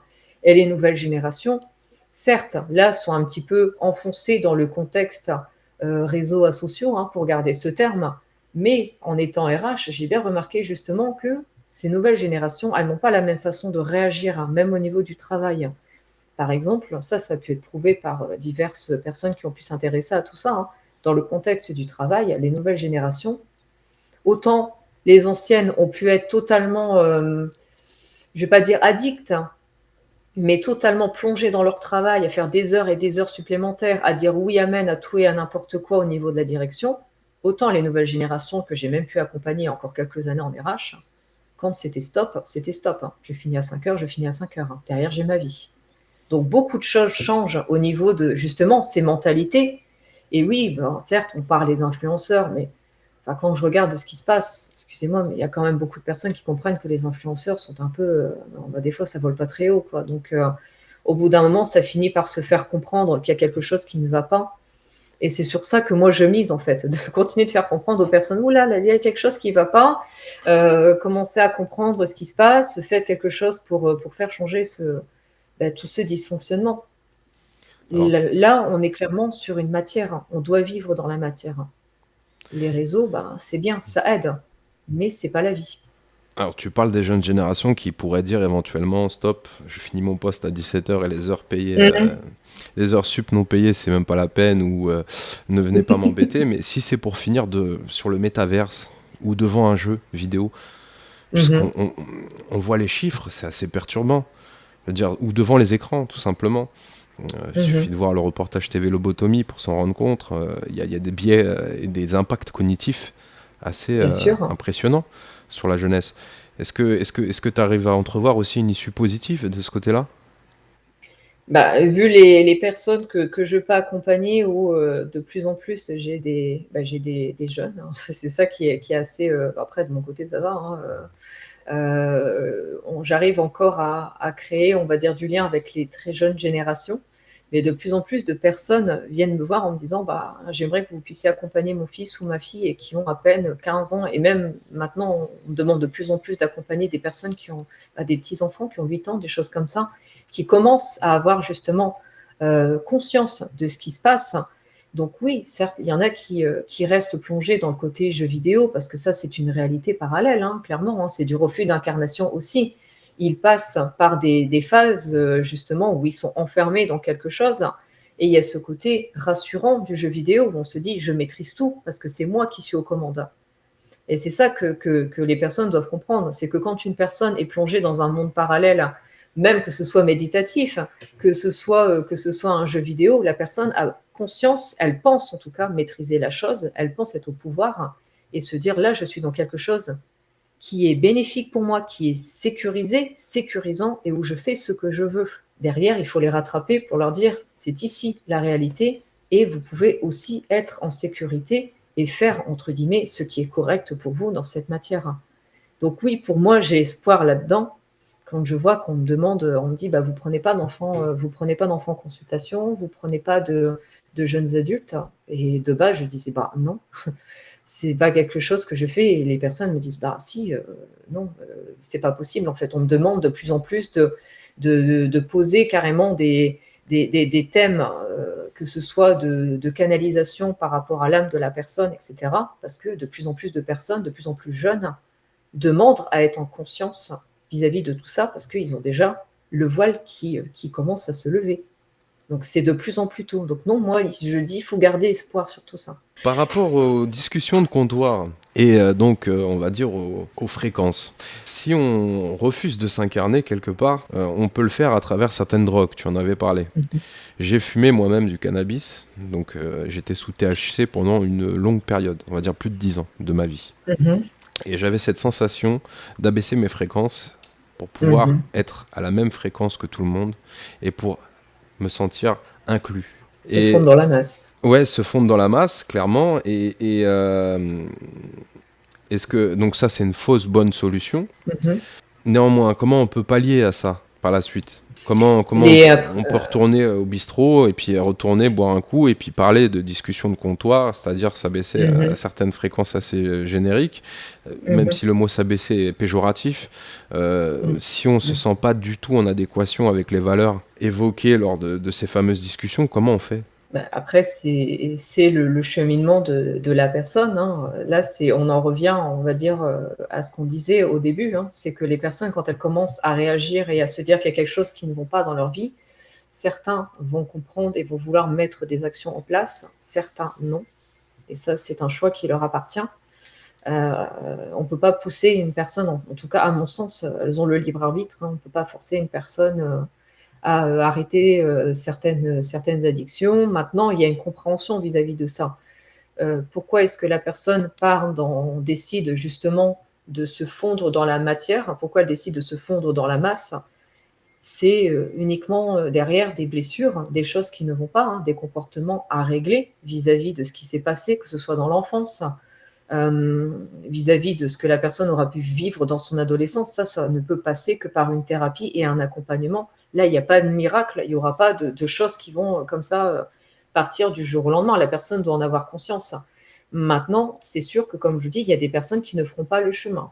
Et des fois, on peut pas s'acharner sur elles. Si elles ont décidé de finir leur vie de telle et telle manière, elles ont un libre arbitre, exactement comme les personnes qui décident de partir, hein. C'est un choix qui leur est propre. Elles vivront d'autres incarnations pour avancer vis-à-vis de ça. Mais derrière, si le voile ne se lève pas de lui-même, parce que la personne ne l'aura pas décidé, on ne peut pas faire grand-chose, hein, par rapport à ça. Donc j'entends, hein, qu'il y a des proches qui veulent justement permettre aux personnes d'avancer, de s'éveiller. Il y en a qui vont réussir, hein. Il y a des proches qui vont quand même réussir on va dire, à sonner justement l'alarme pour que la personne commence à comprendre. Certains vont placer quelqu'un dans un centre psychiatrique, par exemple. Ça fera ce que ça aura à faire. Maintenant, ce qui est certain, c'est que quand on prend des drogues, quand on a accès à certaines substances, quand on a une dissonance dans sa vie, peu importe, il y a quand même certaines séquelles qu'on peut retrouver au niveau du corps des personnes, et c'est là qu'on rejoint le côté neurologique, hein. L'abus de certaines substances au niveau du corps, c'est pas pour rien. Et dans tout, hein, même des personnes qui peuvent avoir une alimentation dissonante toute leur vie, avoir une alimentation émotionnelle, elles peuvent créer justement des lésions cérébrales qui doivent aussi derrière être réglées. Tu parles du transgénérationnel et du bagage karmique. Est-ce que c'est un poids assez conséquent et est-ce que c'est une sorte de jauge pour toi pour savoir si une personne est plus ou moins évitante? Le côté transgénérationnel, avec moi, c'est très spécifique, hein, parce qu'on en parle beaucoup dans le contexte New Age, hein, c'est un petit peu... tout le monde en parle sur Internet. Oui, forcément, il y a le transgénérationnel. On fait passer la personne qui s'éveille comme le sauveur de toute la lignée, de toute la famille, qui va prendre justement toute cette charge tranquillement sur les épaules. Ah bah oui, ça tombe sur moi, donc c'est à moi de décanter ça pour toute la lignée. Je n'ai pas cette vision-là des choses. En fait, pour moi, la famille, nos proches, sont vraiment des indicateurs de ce qu'on n'a absolument pas à faire.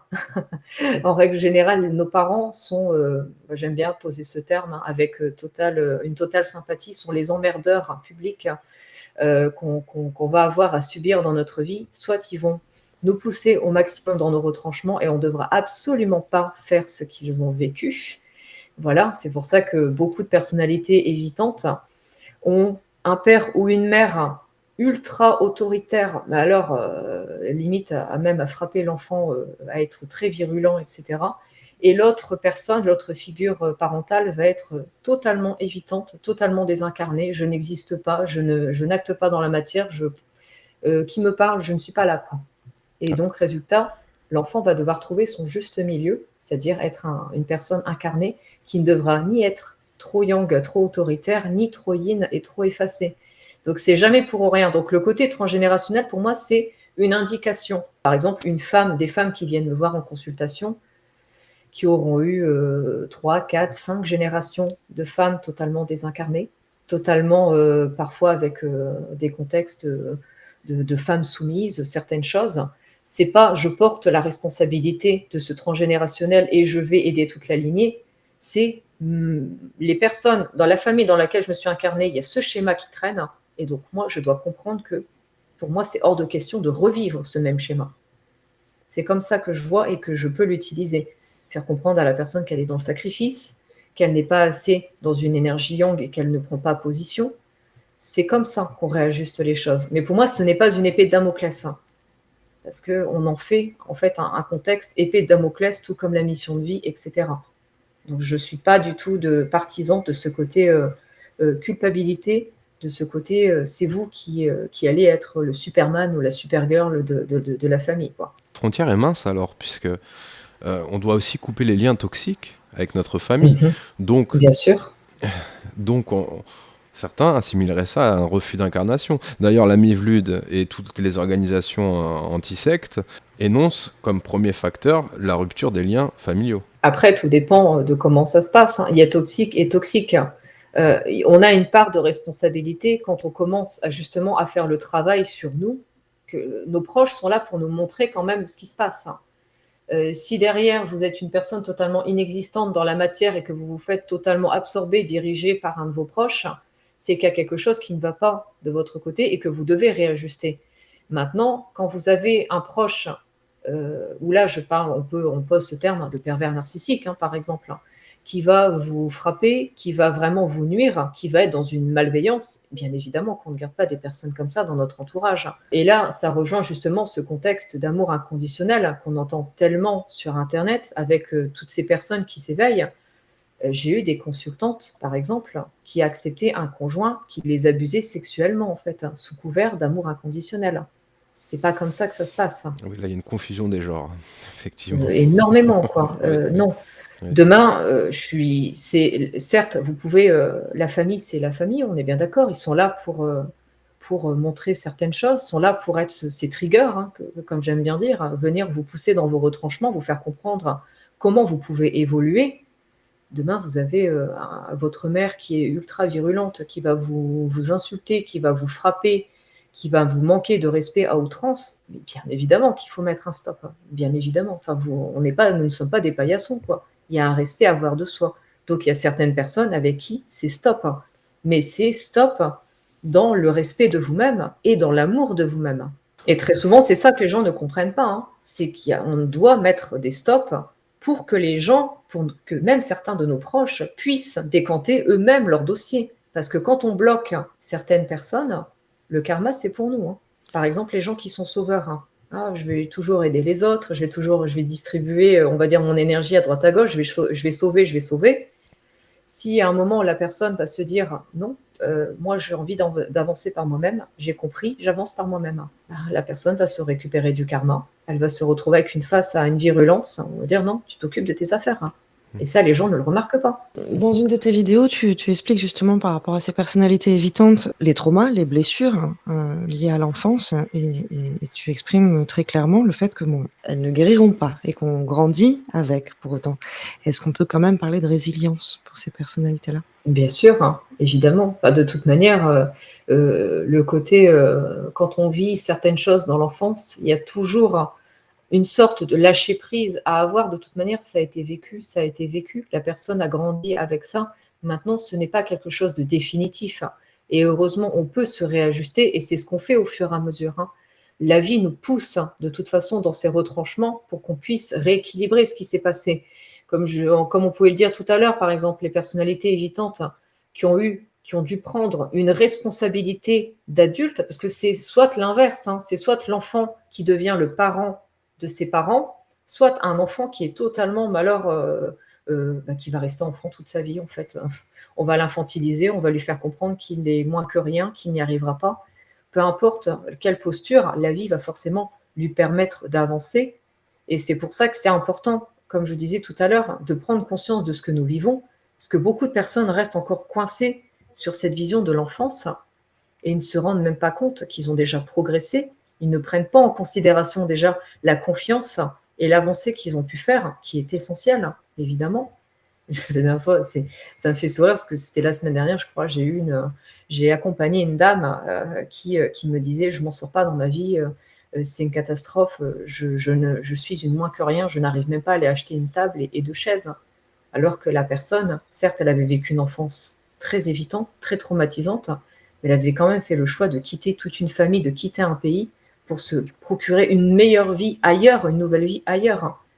Et là, les personnes ne font pas le parallèle en disant mais vous avez ce qu'il faut pour quitter un pays et vous êtes en train de me dire j'arrive pas à aller acheter une table, hein.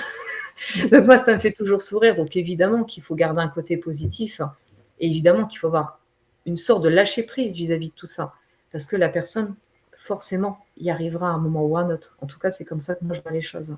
Du coup, dans cet exemple, par exemple, Bon, je suis très orientée solution, bien sûr, hein. Mais dans ce démarrage vers la résilience pour ces personnalités-là, est-ce que c'est ce que j'entends dans ce que tu dis, ça passe aussi par de la reconnaissance de soi? Parce qu'ils ont passé Mais beaucoup bien de temps à sûr, construire eux-mêmes. Donc déjà dans les étapes, hein, d'accepter, d'accueillir et peut-être de se reconnaître, d'oser regarder en arrière et de reconnaître toutes les capacités, tous les potentiels que ça a bien demandé cette sûr. incarnation. Ouais. Et exactement, et c'est pour ça que j'apprécie ce fait d'être médium, parce que malheureusement, beaucoup de ces personnes n'ont pas de souvenir de leur enfance. Mmh. C'est un petit peu comme si l'enfant s'était zappé. Quand l'enfant a une posture soit de parent, soit vraiment d'enfant très infantilisé, il y a ce côté je ne me souviens pas de ce qui s'est passé dans mon enfance, parce que forcément, si c'est douloureux, le cerveau dissocie. Le cerveau va dire allez hop, poubelle, ça c'est trop pénible pour moi, je n'en veux pas. Et c'est ça que j'adore dans mon métier avec ce côté médium, c'est que les gens me disent mais comment on va faire? Moi je me souviens pas de ce qui s'est passé. Donc déjà il y a le soin Trinité qui permet de les aider. C'est ce que je réalise en premier temps. Ça leur fait remonter certaines choses, ça recrée justement certaines connexions neuronales, parce que c'est aussi là-dessus que j'agis. Ou alors des fois les personnes ont un Tu traitement peux pendant nous quelque le temps. préciser un petit peu ce soin? Pardon, je te coupe. Et c'est Alors quoi? Tu peux nous en parler? le soin Trinité, pour moi, c'est véritablement un soin que je réalise qui est complet. Ça permet de recentrer la personne dans sa Trinité, c'est-à-dire dans l'alignement corps, âme, esprit. C'est pour ça que j'ai beaucoup aimé ce terme. Déjà parce que les personnes qui sont en refus d'incarnation, la plupart du temps, elles sont totalement en dehors du corps, donc elles n'ont même plus de connexion avec le corps physique. Elles ne le sentent plus. Elles peuvent avoir des maladies, des troubles physiques, elle ne le voit pas. Enfin, c'est vraiment, c'est devenu, il est transparent, quoi. Donc déjà, c'est de remettre tout l'énergétique en place, de replacer les chakras, de tout réaligner au niveau de la personne, de vraiment faire un gros nettoyage, parce que les personnes qui auront une vie dissonante, elles vont avoir une aura qui va être extrêmement sale, elles vont être souillées énergétiquement par des énergies qui ne sont pas à elles. Tout ça, c'est un tri qu'il va falloir mettre en place, sinon la personne, elle va pas réussir en fait à prendre ce qui vient en accompagnement. C'est pour ça que je fais ce nettoyage et je demande à recentrer la personne, parce que quand vous n'êtes plus en accord avec cette trinité, et encore pire, quand les personnes prennent encore des antidépresseurs, des drogues, elles sont dans un flou, elles sont encore dans un brouillard. Et ce brouillard, c'est hyper important de le dissiper, parce que sinon elles ne peuvent pas être en cohérence avec leurs émotions, avec les ressentis, et ça c'est essentiel, surtout quand on fait des libérations émotionnelles. La personne doit être en cohérence avec elle-même, doit ressentir son corps. Elle doit revenir. Donc, c'est via le soin Trinité que je le fais maintenant. C'est vrai que je le préconise souvent avant les séances, parce qu'il y a quand même énormément de personnes qui ont cumulé beaucoup de cochonneries par rapport aux autres personnes qu'elles peuvent voir, les autres énergéticiens, etc. Donc, vraiment épurer au maximum pour qu'elles puissent être bien, se sentir bien en cohérence, et on puisse faire derrière ce nettoyage ensemble, réajuster durant les séances, et que moi, je puisse justement aider la personne. Oui, vous n'avez pas de souvenir de votre enfance, mais c'est pas grave, parce que moi, on m'en donne. On m'en donne pour l'autre. On me dit, tu peux dire ça à la personne. Et c'est ça qui est fou.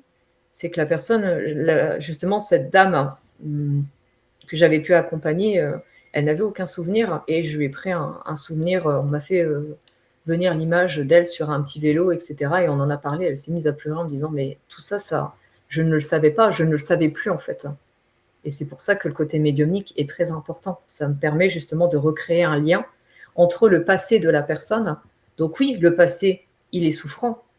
Ok, il n'y a pas de souci, mais on décante et au final, on en fait une force.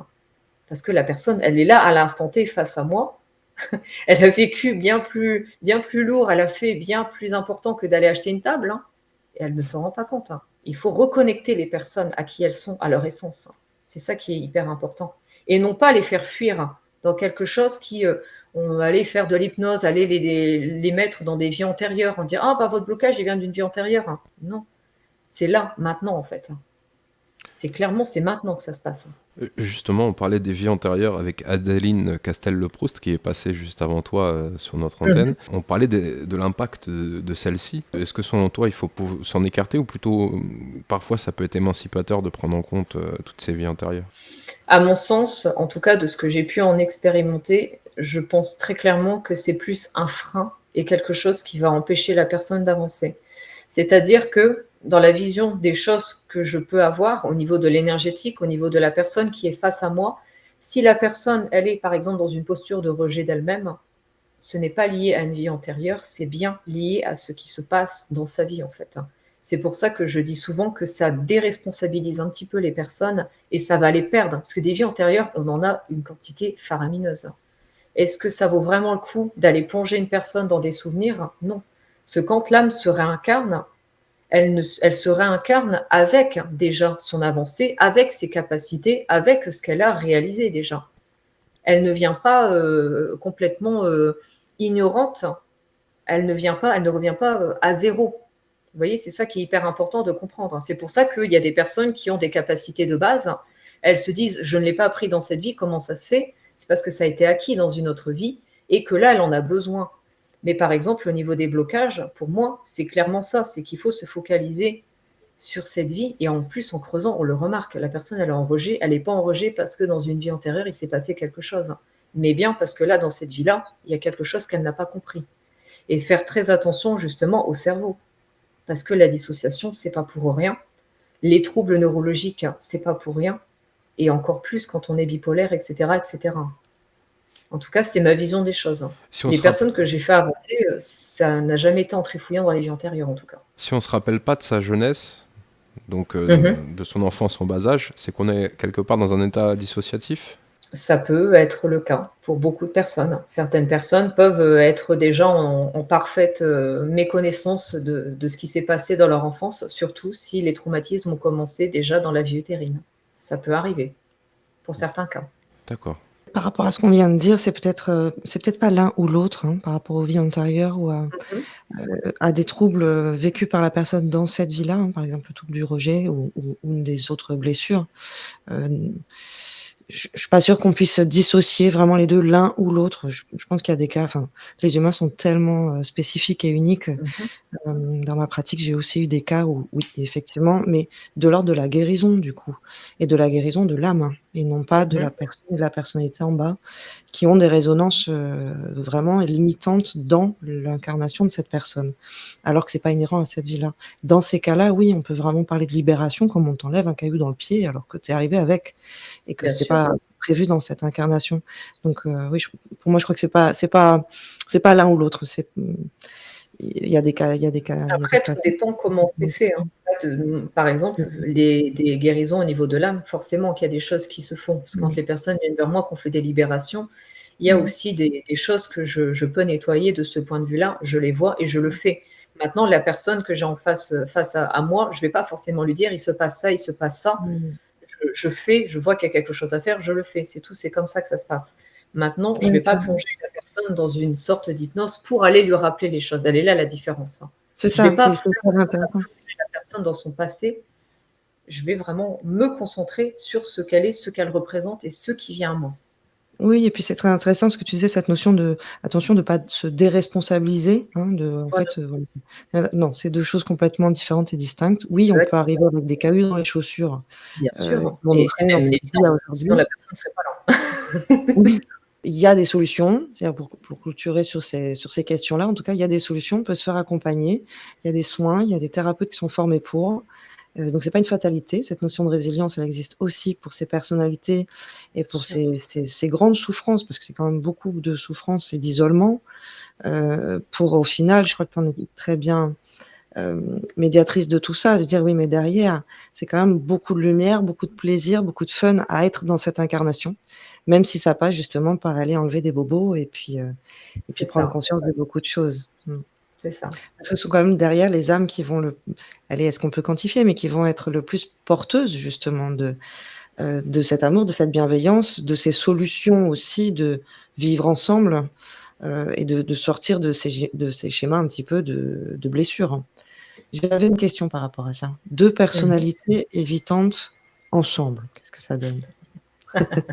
Alors, En fait, tu ça disais donne, dans une de tes émissions, tu expliques, forcément, une personnalité évitante va encore s'attirer, un petit peu des bourreaux, si on reste dans le terme un petit peu karmanien là, sauveur, bourreau, victime, va forcément s'attirer un petit peu des bourreaux pour en sortir ou pour revivre à chaque fois ces traumas.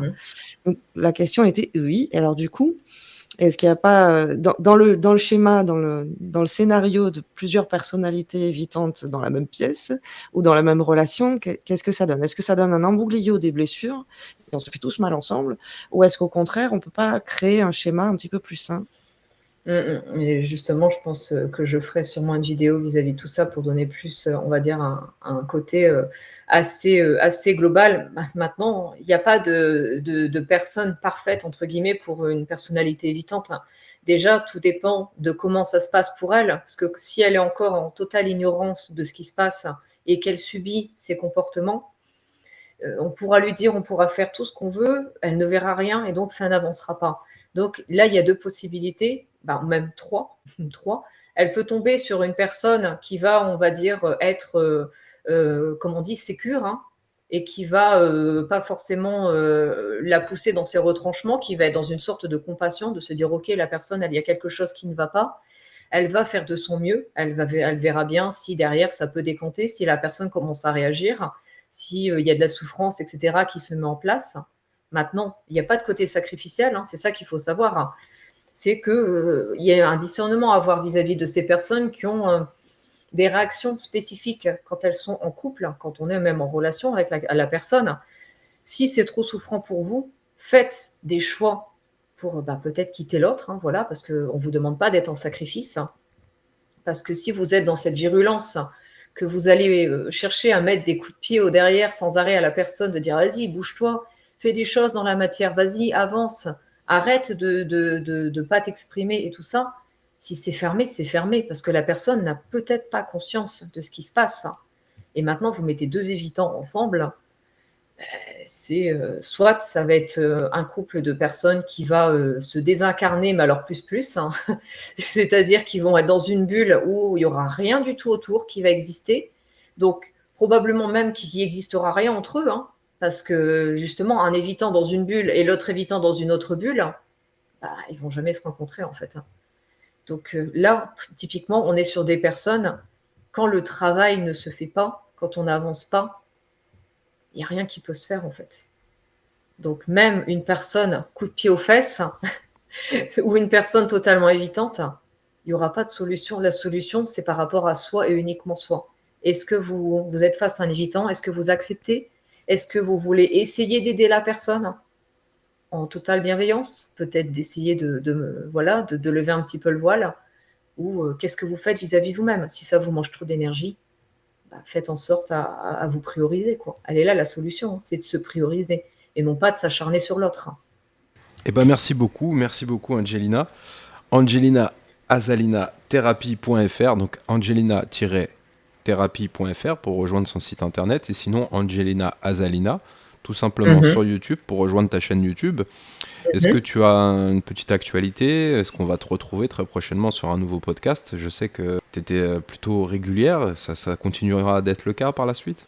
Bah, après moi les podcasts sont en fonction de ce qui me vient donc ça dépend des sujets, ça dépend de comment ça se passe. Maintenant, j'ai toujours un petit stock de vidéos, on va dire, de côté et à chaque fois on me dit: «Quand est-ce que tu vas les poster?» «Ah je sais pas, je me sens pas prête, hein».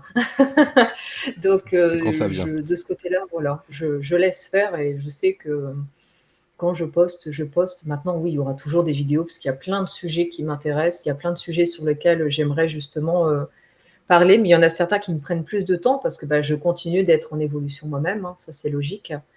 Certes, j'accompagne les personnes, ça c'est quelque chose qui est régulier, évidemment, mais derrière, bah, je continue aussi de faire mon petit bonhomme de chemin, de m'incarner de plus en plus et de profiter de certaines choses également, parce que certes, il y a les vidéos, mais j'ai d'autres projets personnels, plus peut-être humanitaires, et cetera, d'autres choses qui me tiennent à cœur. Mais je fais en sorte je n'oublie personne, voilà. De toute façon, mon prénom veut bien dire ce que ça veut dire, je suis messagère, donc on m'a bien fait comprendre que c'était pas à portée de 2-3 personnes.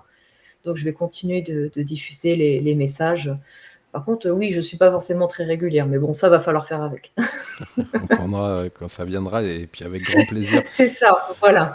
Merci encore pour ta présence. Tamara, merci beaucoup d'avoir été ici avec nous aujourd'hui pour co-animer, et puis d'être présente aussi dans les prochaines émissions.